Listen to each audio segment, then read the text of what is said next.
Olá, eu sou o professor Ricardo e esta é uma aula de Sociologia. Seja muito bem-vindo. Na aula de hoje nós conversaremos um pouco sobre um sociólogo bem interessante. Falaremos sobre Georg Simmel. Georg Simmel é um sociólogo alemão que viveu entre 1858 e 1918. Viveu o período do surgimento da sociologia enquanto ciência. Um dos representantes da chamada teoria formal desenvolveu um modo de pensar a sociedade chamado de microsociologia. Ele tentava comparar fenômenos sociais diferentes e diversos, mesmo aqueles que não estavam dentro do centro da pesquisa sociológica dos grandes pensadores da sociologia, como Emile Durkheim, como Max Weber, mas ele encontrava nestas manifestações mais específicas da vida em sociedade, especialmente da vida urbana, especialidades, especificidades do modo de comportamento humano que poderiam sim ser estudados sociologicamente e tratados de modo científico, poderiam corroborar com significativos conhecimentos científicos para as ciências sociais, tá? Uma coisa muito interessante, nessa chamada sociologia urbana de Georg Simmel é que ele chega às conclusões bem interessantes que mesmo tendo escrito no final do século XIX, início do século XX, ele nos dá uma ótima compreensão do modo como nós vivemos, especialmente nas grandes cidades, ainda hoje no século XXI. Tá? O modo como é diferente a vida das pessoas dentro das grandes cidades em relação às pequenas cidades, como que o processo de individualização ocorre nessas sociedades e como que a experiência do contato com o outro se dá em relação à cidade grande e em relação às cidades pequenas. Uma coisa bem interessante é que o Georg Simmel ele vai perceber que o processo de individualização, que já havia sido estudado de algum modo lá pelo Emile Durkheim, vai se acirrar muito em função da modernidade que se instaura depois da Revolução Industrial e a sociedade urbanizada, ela ganha consigo uma característica muito interessante de racionalização do tempo, racionalização das funções sociais, com a divisão do trabalho e torna a vida do ser humano uma vida contabilizada, uma vida organizada com base em métodos científicos, uma vida organizada em função do interesse da macroeconomia. E às vezes, muito sem perceber, as pessoas passam a vida toda dentro de um trabalho ou relacionando-se com outras pessoas de forma extremamente arquitetada, Não existe ali um espaço muito grande para que os indivíduos desenvolvam suas individualidades e sejam si mesmas, Então, o processo de individualização dentro das sociedades contemporâneas, modernas e vamos dizer assim, civilizadas, pode ter se tornado complexificado em função de interesses que ultrapassam a própria individualização humana. Tá? Daí é importante perceber que existem profundas diferenças entre o modo de se comportar das pessoas na cidade grande e nas cidades pequenas ou nos pequenos povoados.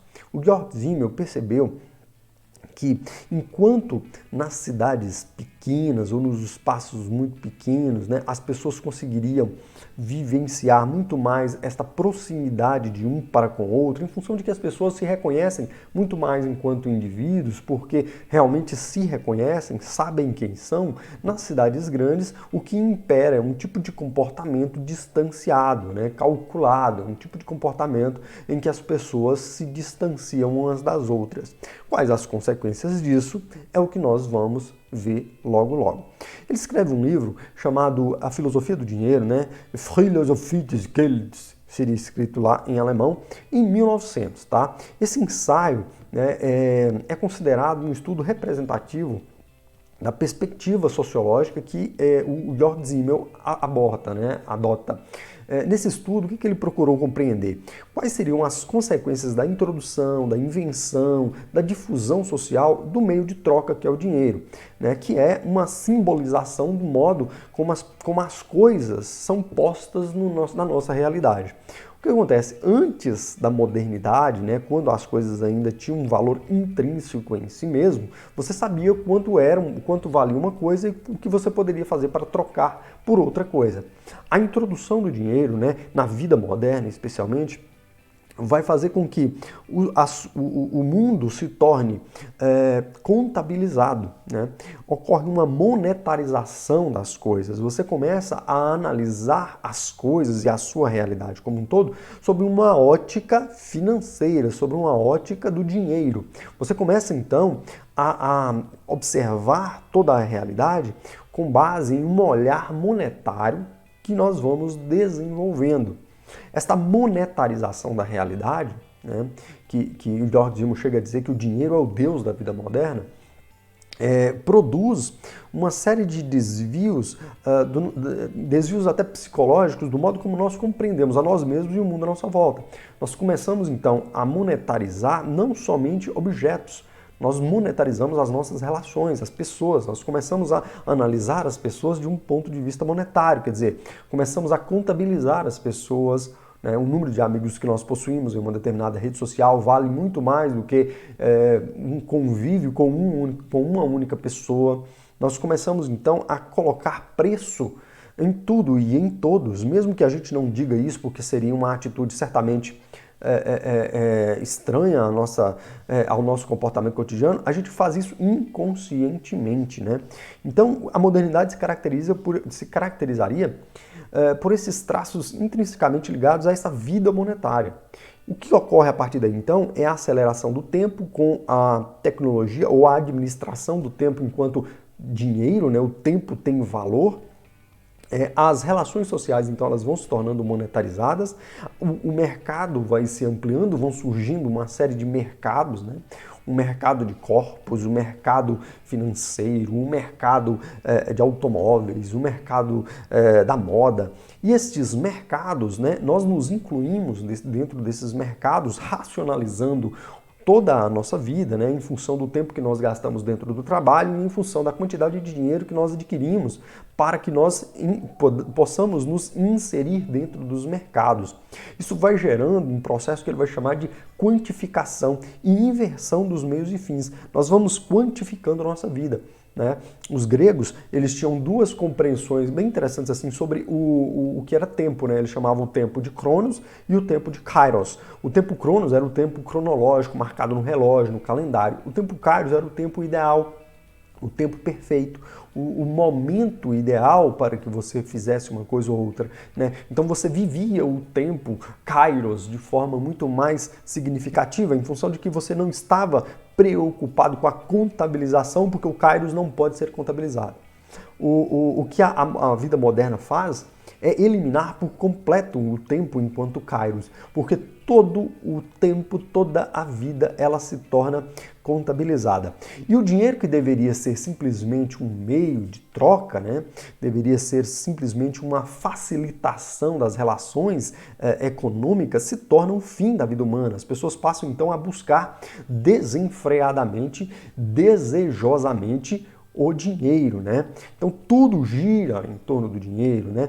E ao mesmo tempo o dinheiro vai fazer tudo girar. Isso faz com que altere-se enormemente as relações sociais, né? Provoca efeitos que convergem para uma individualização exacerbada, né?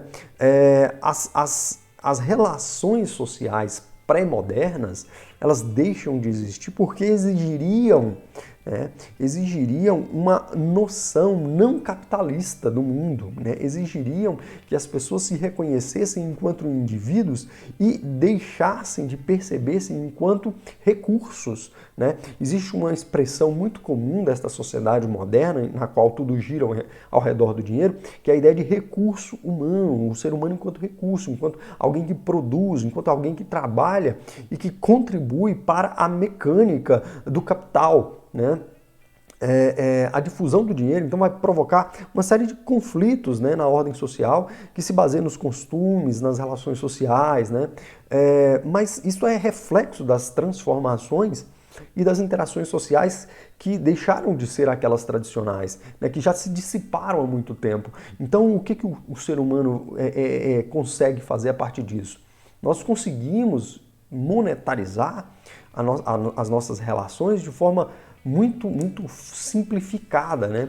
Desde muito crianças nós aprendemos que tudo tem preço, né? Então o dinheiro ele vai carregando um signo, né?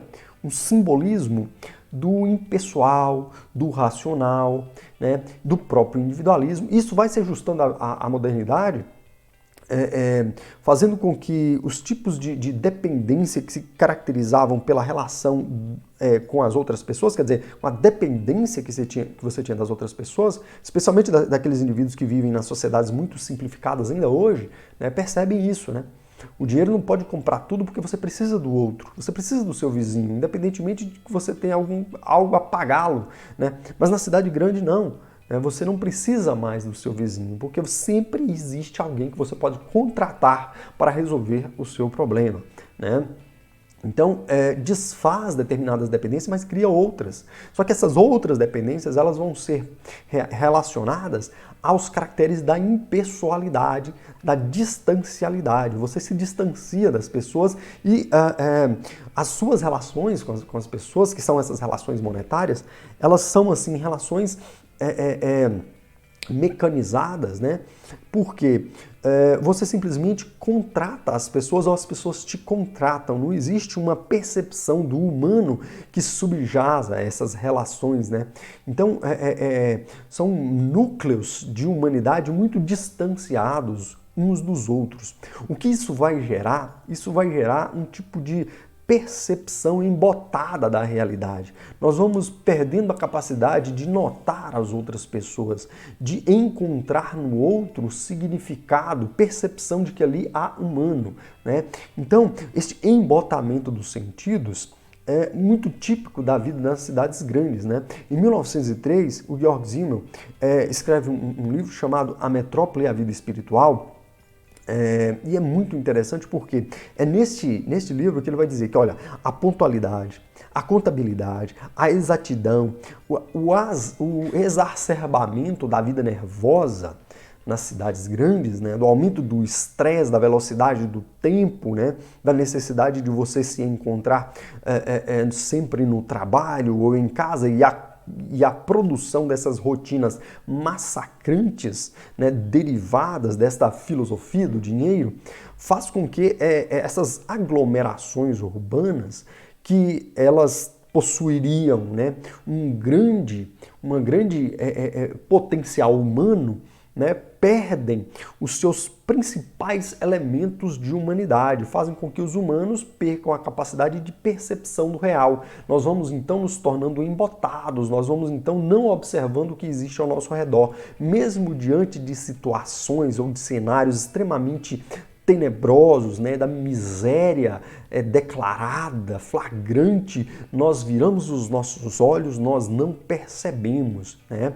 Nós não somos mais capazes de notar o mundo à sua volta.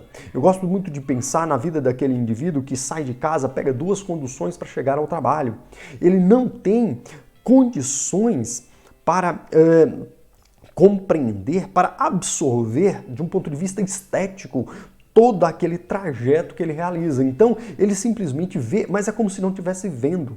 O resultado deste embotamento dos sentidos, dessa perda de sensibilidade em relação ao meio à sua volta, em relação à sua realidade, é a criação de um perfil comportamental distanciado em relação às outras pessoas. Você simplesmente se torna blasé, né? A palavra blasé, que significa entumecido, né?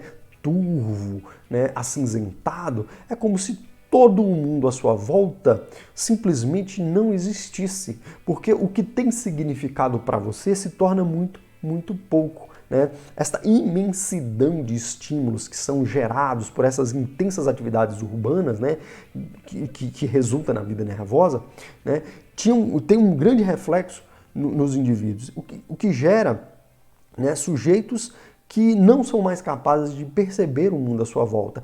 Vamos nos tornando, então, objetivos, impessoais, calculistas, distantes uns em relação aos outros, né?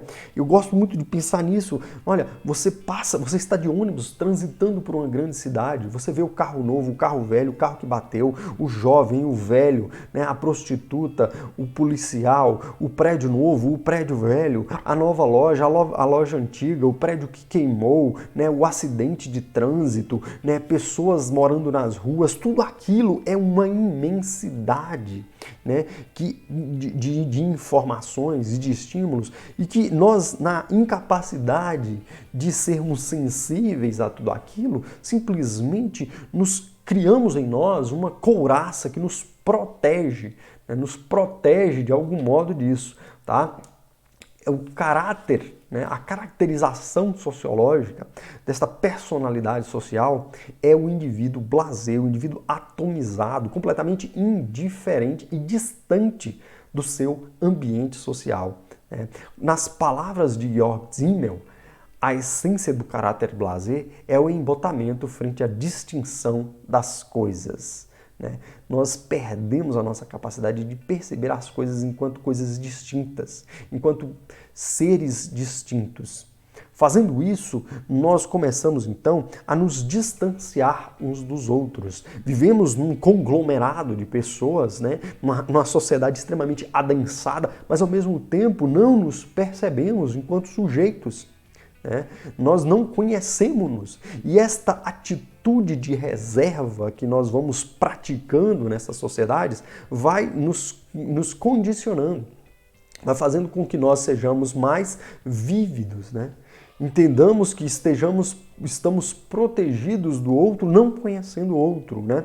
É muito comum dentro dos grandes centros urbanos, né? Especialmente nos condomínios, pessoas que vivem uma vida longa, muito próximas umas das outras e não se conhecem e não se reconhecem. Tá? Isso é a atitude de reserva. Muito típico destas sociedades, né, gente, é a produção de dois tipos de cultura. Uma cultura subjetiva, que é a individual, é aquela que parte de você. E uma cultura que é muito objetiva. Essa cultura objetiva, ela distancia o indivíduo de si mesmo. Né? Ela produz-se com base no interesse da sociedade. Ela tem fundamentos na sociedade. Né? E essa cultura objetiva, ela se caracteriza pelas regras morais, pelos comportamentos coletivamente aceitos e desejados. Né?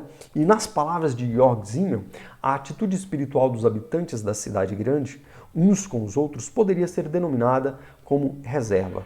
Se o contato exterior constante com incontáveis seres humanos devesse ser respondido com tantas quantas reações interiores, então os habitantes da cidade grande estariam completamente atomizados interiormente e cairiam em um estado anímico completamente inimaginável. Em parte por conta desta condição psicológica, em parte em virtude do direito à desconfiança que temos perante os elementos da vida na cidade grande, que passam por nós em um contato fugaz. Somos coagidos àquela reserva em virtude da qual mal conhecemos os vizinhos que temos por muitos anos e que nos faz frequentemente parecer ao habitante da cidade pequena como frios e como sem ânimo. Esta reserva garante precisamente ao indivíduo uma espécie e uma medida de liberdade pessoal. Neste texto chamado As Grandes Cidades e a Vida do Espírito, o Georg Simmel deixa muito bem claro. Eu vou deixar na descrição do vídeo um link para você acessar esse texto completamente, tá bom? Além de também estar na descrição, no mesmo link, um acesso para você fazer um teste sobre o pensamento e a obra de Georg Simmel, com questões que já caíram no Enem e em vestibulares, tá certo? Olha só, vamos continuar aqui. O que acontece é que na cidade pequena as pessoas já são percebidas enquanto sujeitos. A sua humanidade ela é entendida, já que ocorre uma mútua dependência entre os sujeitos das cidades pequenas. Como nas cidades grandes impera esta cultura objetiva que homogeneiza os indivíduos, que padroniza os indivíduos, né, que uniformiza os indivíduos, o que é que nós fazemos? Nós tendemos então a exagerar no nosso comportamento, a nos tornarmos exóticos em relação a esta padronização para que nós apareçamos, para que nós nos tornemos visibilizados, né? A moda faz muito isso. Quando nós, por exemplo, vestimos uma roupa com uma cor muito chamativa, pintamos o nosso cabelo, rasgamos uma roupa, né? Fazemos algo de diferente para que sejamos percebidos, para que nós não sejamos confundidos dentro da multidão, né? Coisa que nos causa um certo temor, porque nós percebemos isso acontecer com uma grande frequência dentro das grandes cidades, tá? Então, eu acho que a gente tem uma ideia interessante agora sobre o Georg Simmel. Esse vídeo foi um pouco rápido assim mesmo, mas eu acho muito interessante, é muito bom você pensar em que medida você é capaz de perceber o mundo ao seu redor, né? No trânsito da sua casa ao seu trabalho, da sua casa até a sua escola. O que você vê de diferente todos os dias quando você passa? Você lembra das cores das casas pelas quais você passa? Você lembra-se ou conhece as pessoas por quem você cruza? Ou não? Você é absolutamente indiferente a tudo isso. Você também já desenvolveu essa couraça que te impede de sentir, de perceber o outro que está ao seu entorno, né? Questionarmos-nos sobre as nossas atitudes frente ao mundo ao nosso redor é uma atitude fundamental do ponto de vista filosófico, do ponto de vista sociológico. E o Georg Simmel fez isso com maestria. Tá? Eu agradeço muito por você ter assistido. Se gostou, deixa um like. Se não entendeu alguma coisa ou tem alguma crítica, pode deixar o seu comentário. E te aguardo no próximo vídeo. Um abraço, valeu, tchau, tchau, até mais.